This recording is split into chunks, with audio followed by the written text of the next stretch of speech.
Hey, it's Lord Lav, and I want to do a video about equipment and what equipment you need to start producing grime or hip hop, like the sort of barest bones stuff I think you need to really get started, because I've got all sorts of stuff.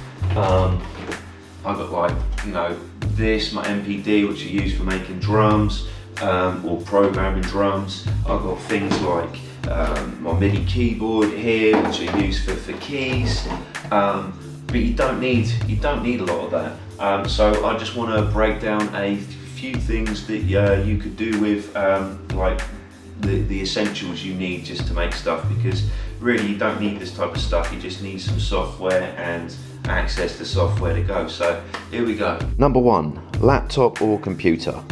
So yeah, I'd say the most essential thing you need is a computer, whether that's a laptop or an actual full-on computer, whether it's a Mac or a PC. It doesn't really matter whether it's Mac or PC. Personally, I've got a MacBook Pro, which I've used to produce all my stuff on. The benefit of having a MacBook Pro is you can download Logic Pro with that.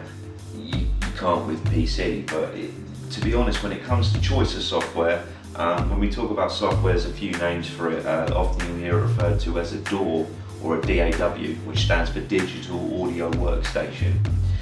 There's all sorts of different ones. There's Ableton, there's I think there's still Cubase, there's Logic Pro, FL Studio is another one that's commonly used. What really matters isn't so much the software, it's your brain and knowing how to operate that software. If you know what you want, then all you have to do is learn how to do it with that specific software. Some softwares might be a little bit more preferable, a bit more intuitive. Like I find if you do a lot of sample-based music and you like to chop audio and this kind of thing, I think Ableton's really good for that, and you can get that whether you've got a PC or a Mac. I personally find Logic is what I started in. I've started using Ableton a bit more recently. Logic I find is really good. It's a bit more intuitive when it comes to the mixing process and engineering process with music. But really, just you know, pick one and run with it. It really, I don't think it really matters what software you choose, nor do I think it matters what actual computer you use, whether it's PC or Mac. As long as it's good enough to run the software you're using and has a sort of enough memory and enough speed to actually save what you're doing. Number 2, Soundcard. So another thing you'll need is a sound card. I've got one here. This is an Apogee Duet. Apogee Duet, it's an old one, but it's still working, so I still keep using it. And sometimes they're referred to as A&D converters, so that's analog to digital converters. What they do, they're important to have when you're creating music digitally, so doing it with your computer. So what it does is it takes the analog signal, so say the signal from, you know, if you're recording your vocals, like you're spitting bars or something, they'll take that signal and convert it in the highest quality, so it goes into your computer.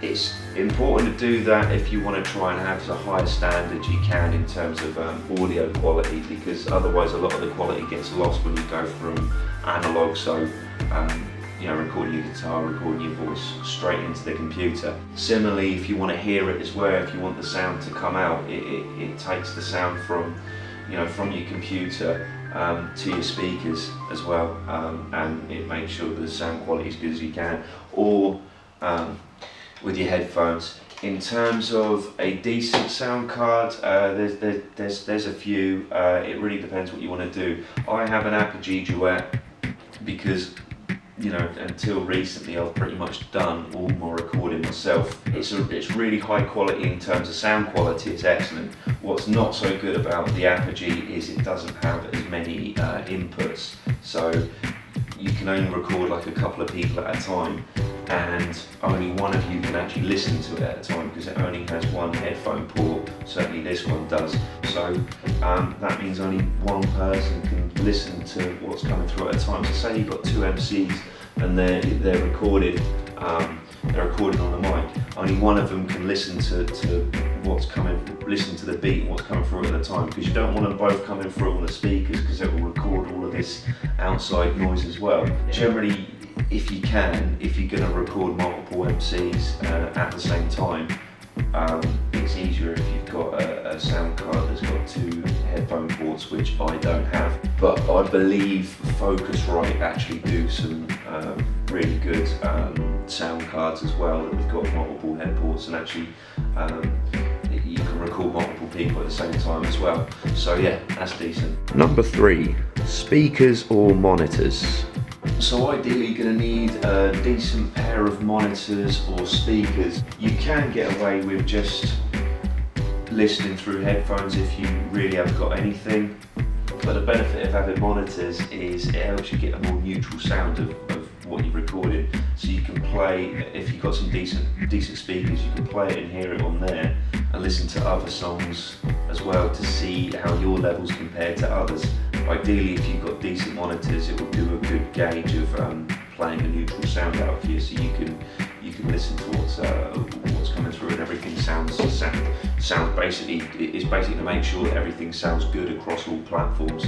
So whether you're listening to it in your car, whether you're listening to it on your computer, on your phone, anywhere you like, ideally you want some decent speakers so you can hear it across all these different platforms and it still sounds good. To be honest, I mean, I use these Rocket KLK6s.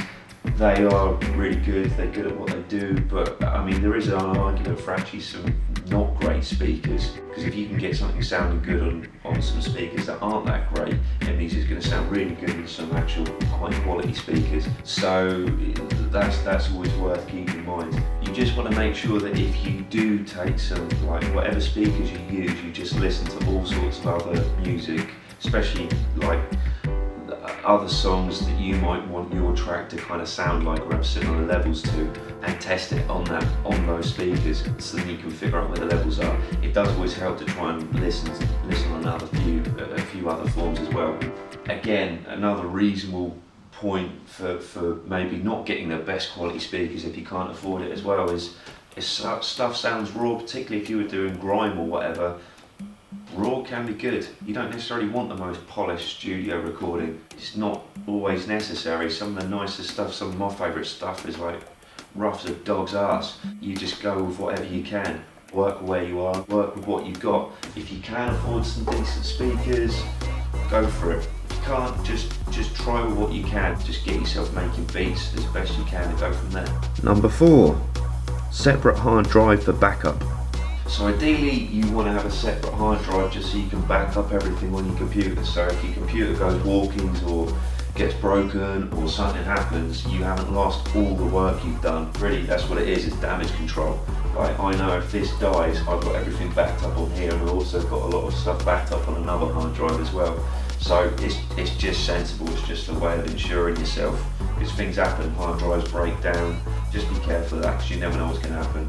Try and get yourself a spare hard drive if you can. Number 5, microphone with mic stand and pop shield. So yeah, if you're going to be MCing and recording yourself MCing or recording other MCs or singers or whatever you're doing, you're going to want a microphone. They talk about a lot of different microphones. There are dynamic microphones and condenser microphones. Dynamic microphones tend to be, they don't tend to run on phantom power, so they don't need like they don't need an external power source. They just need to be plugged in through an XLR cable like this one. This is a Shure SM58, which is a classic mic. It's extremely good for live. It's not considered the best microphone to use to record for recordings. Normally in studios this isn't often what they would use, but I don't care. For me, like, I'm happy with my vocals, how they sound on this. They sound pretty raw. I can do different EQing and stuff to make them sound a bit better. I'm actually quite happy with this, and I heard Bono, the singer Bono from U2, apparently uses the same microphone. I'm sure it goes for a lot more processing by whoever's engineering his vocals, but do you know what? If it's good enough for Bono, it's good enough for me. Again, I'm only like recording myself spitting, and because I make sort of a mix of sort of hip hop with grime and stuff, it doesn't necessarily need to be the most sort of crisp, pristine vocals ever. The other thing is as well is if you do get a really good microphone, it means you often have to do more like sound treat the room, which is something I actually don't do and haven't done. So you arguably got to put more effort in when you've got a high quality microphone, because it's going to pick up more sound than the sound of the room. This actually doesn't. It's numb to a lot of extra sound other than just my vocals going through. On top of that, you want to get yourself a mic stand if you can. I don't know how well you can see this, but I've got this as a mic stand. It just means that it stays sturdy, because it's far better if you have the microphone in one place rather than just recording yourself spit over it like this. It's not ideal. It's not impossible, you can get away with doing it like that, but it's going to sound more consistent and make it easier on you when you get to the processing stage when it's just on a stand. On top of that as well, you want to get yourself a pop shield. I know you can get like foam covers as well for the microphone. I've actually never used one of those. I've just all the stuff that I've done that you hear me record on, I think with the exception of one song that I've got up that I did with someone else in the studio, all of it's been recorded with this mic stand and this pop shield. And all the pop shield does is it takes out what they call plosives, so it's like sounds you might hear yourself do when you're recording and you're close to the mic. It just cuts out a lot of the plosives, so it does help it does help if you get one of these. Number 6. Headphones. Getting yourself a decent pair of headphones is useful, because you might be in a place where you can't listen to your speakers on all the time, and actually for like often when I make beats just listen through here. It's only when I come into the mixing stage that I might use these speakers as well, just to get a better gauge, because you might always be able to get the best gauge just with these. But yeah, I mean these are the same headphones I used to DJ with, because I DJ a lot of gigs as well. These are the Sennheiser HD 215, I believe.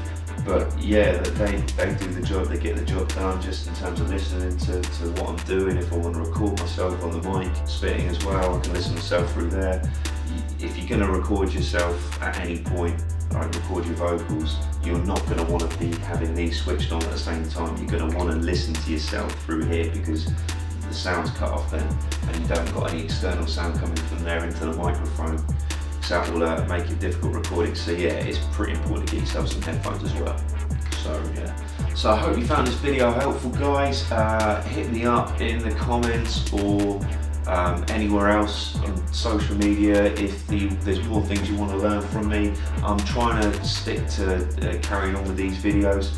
If there's any other sort of tutorial stuff you want to know from me, by all means let me know. Quite happy to try and do a video about it. If you do like what I do, make sure you subscribe to my YouTube channel by clicking on the subscribe button here, and make sure you click on the bell icon as well, just so that you guys get notified every time I release a video and you don't ever miss a beat or a video. Check me out on Spotify, check me out on my website www.lordlab.com, and if you want to go a bit further and you want to help support me when it comes to making videos like this, or get early releases of my songs or anything else, then consider supporting me on Patreon as well. There'll be a link there in the video and also in the description in the bottom. Cheers, big up, try and keep it real in a post-truth world.